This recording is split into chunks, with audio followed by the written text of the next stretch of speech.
Over the last few weeks, I have traveled to every corner of Thailand, visiting tourist hotspots and hidden gems, from Bangkok's chaos to Chiang Mai's mountains to beachside hellscapes and charming islands you've probably never heard of. With so many options, how do you know what part of Thailand's best for you? Today, I'll show you the pros and cons of 6 of Thailand's most popular tourist areas, so you can decide for yourself. At the end, I'll share what I think is the perfect itinerary. Hey, I'm Don, and I make videos about the world's coolest places to stay, along with travel guides to the world's most exotic destinations.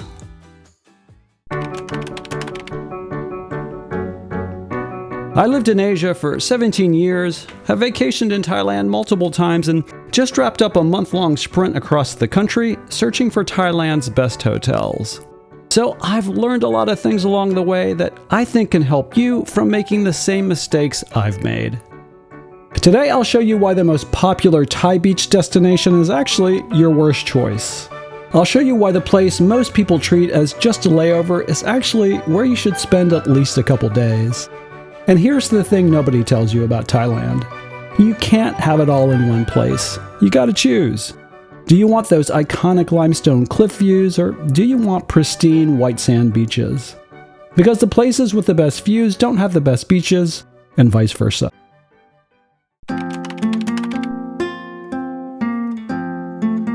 Let's start with Thailand's biggest misconception, Phuket. Everyone thinks Phuket equals Thai paradise.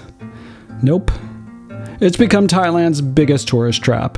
Overcrowded beaches, college spring break vibes, and stupid prices for hotels and everything else. The beaches are packed with tour groups and jet skis. The town feels more like Vegas than Thailand. And here's the kicker.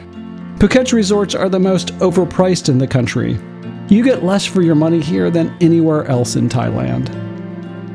But before you think I'm just being negative, everything else I'm about to show you is going to make you genuinely excited about Thailand. Because I've found places that deliver everything Phuket promises and more without the crowds or the premium pricing. Including the one-way Phuket actually works for discerning travelers, but I'll get to that in a minute. First, let's talk about Bangkok. Most guides treat it as a necessary evil. Fly in, get out fast. Bangkok is magical, but you need to know how to do it right. Bangkok offers maybe the best luxury hotel value in the world. We're talking about staying at places like the Peninsula or Four Seasons for the cost of a mid-range hotel in London. And stops at the Grand Palace, Temple of Dawn, and the Reclining Buddha are must-sees in my opinion. But Bangkok's also a great place for antiques, indie fashion, art, architecture, and of course, incredible food. I'd say Bangkok is a must-do. I'll leave it there for now because I have separate videos covering Bangkok's best hotels and an insider's guide to Bangkok.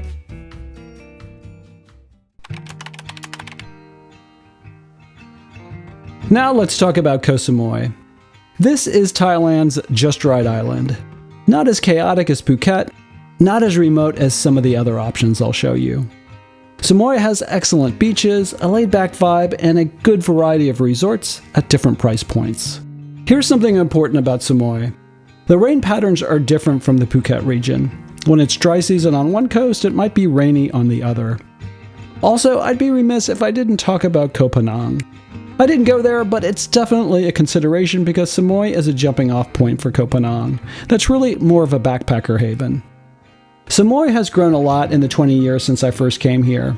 It's more commercial than it used to be, but nothing like Phuket. The question is, why choose Samoy?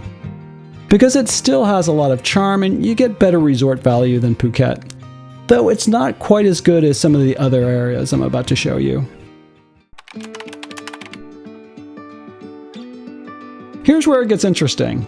If you want those postcard-perfect limestone cliffs rising out of the turquoise water, the Thailand you've seen on everyone's Insta feed, you don't go to Phuket proper. Let me show you the better options. First, there's Yao Noi, about 40 minutes by ferry from Phuket or Krabi. This gives you those iconic Thai views that'll make your friends swoon.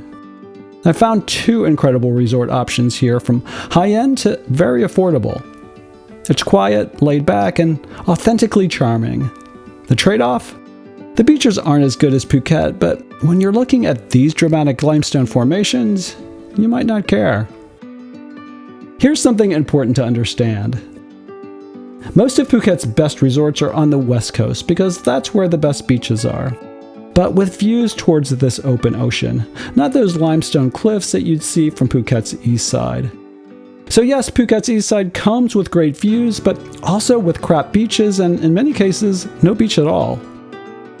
To get those views with decent beaches, you need to go to places like Yao Noi or Krabi.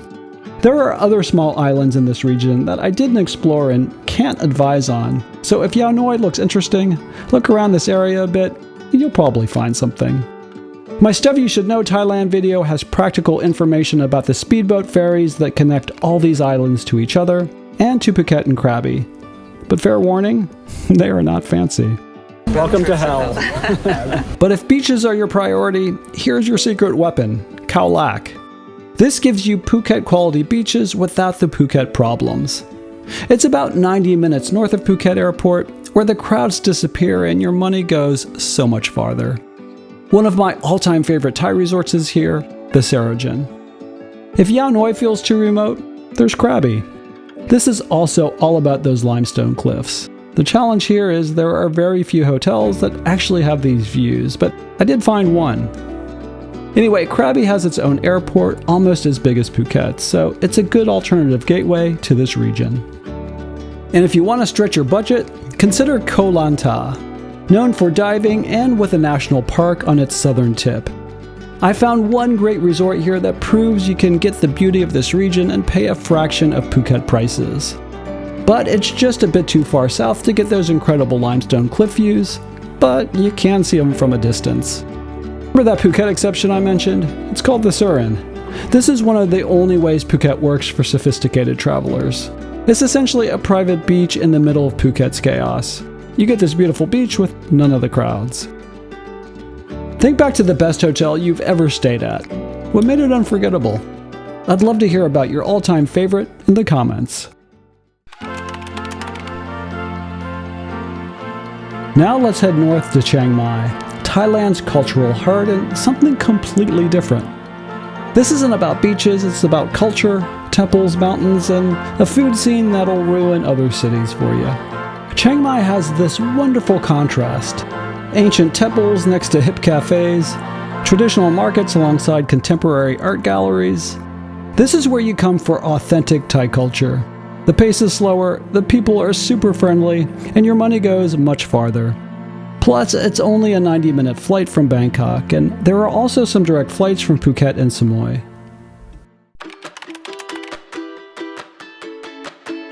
So, what is the perfect Thailand itinerary? If you've got a week, here's what I suggest. Start with 2 days in Bangkok. This gives you the cultural immersion and those incredible hotel values I mentioned. Now you have a choice to make. If you want those iconic limestone cliff views, head to Yao Noi or Krabi. If you want pristine beaches, Khao Lak might be perfect. Want something in between? Koh Samui delivers solid beaches with good resort options.